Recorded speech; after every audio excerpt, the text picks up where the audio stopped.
సామెతల గ్రంథము 9వ అధ్యాయము మొదటి నుంచి. జ్ఞానము నివాసము కట్టుకొని దానికి 7 స్తంభములు చెక్కుకొనినది. పశువులను వధించి ద్రాక్షారసము కలిపియున్నది. భోజన పదార్థములను సిద్ధపరిచియున్నది. తన పనికెత్తల చేత జనులను పిలువనంపినది. పట్టణ మందల మెట్టల మీద అది నిలిచి, జ్ఞానము లేనివాడా, ఇక్కడికి రమ్మని ప్రకటించుచున్నది. తెలివి లేని వారితో అది ఇట్లనుచున్నది, వచ్చి నేను సిద్ధపరిచిన ఆహారము భుజించుడి, నేను కలిపిన ద్రాక్షారసము పానము చేయుడి. ఇక జ్ఞానము లేని వారై ఉండక బ్రతుకుడి. తెలివి కలుగ చేయు మార్గంలో చక్కగా నడువుడి. అపహాసకులకు బుద్ధి చెప్పువారు తనకే నింద తెచ్చుకొనును.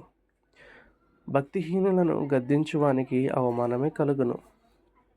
అపహాసకుని గద్దింపకము, గద్దించిన ఎడల వాడు నిన్ను ద్వేషించును. జ్ఞానము గలవానిని గద్దింపగా వాడు నిన్ను ప్రేమించును. జ్ఞానము గలవానికి ఉపదేశము చేయగా వాడు మరింత జ్ఞానము నందును. నీతి గలవానికి బోధ చేయగా వాడు జ్ఞానాభివృద్ధి నొందును. యెహోవా యందు భయభక్తులు కలిగి ఉండుటయే జ్ఞానమునకు మూలము. పరిశుద్ధ దేవుని గూర్చిన తెలివియే వివేచనకు ఆధారం. నా వలన నీవు దీర్ఘాయువు కలుగును. నీవు జీవించు సంవత్సరములు అధికములగును.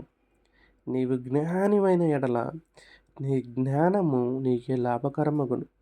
నీవు అపహసించిన ఎడల దానిని నీవే భరింపవలెను. బుద్ధిహీనత అనున్నది బొబ్బలో పెట్టున్నది. అది కాముకురాలు, దానికేమీ తెలివి లేదు. అది తన ఇంటి వాకిట కూర్చుండను. ఊరి రాజవీధులలో పీఠము మీద కూర్చుండను.